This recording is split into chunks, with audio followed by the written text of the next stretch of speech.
rangsaha reimaya khe kemai thangdi thapla chawe komordi chungnordi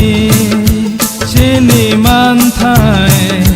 sini tongthai rangsaha reimaya khe kemai thangdi take bengdi lamao nokha somsawi ferang kogibo sengtai kirilia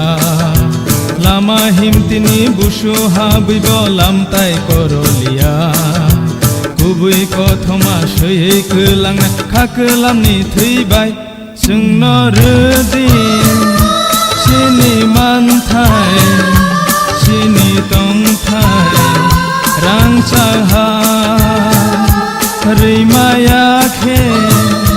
गोमाय थांदि ताके बेंदि लामाव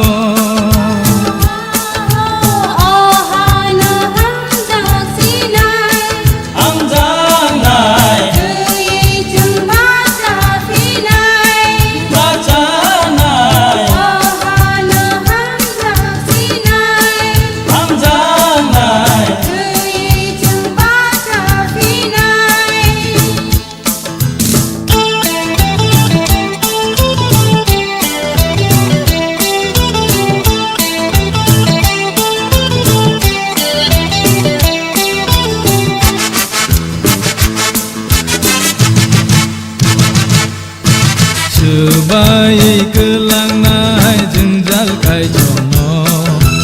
Hogi kelangnai lama ke bengno Manai salsa imang no Ribo thang bo jengle kabaya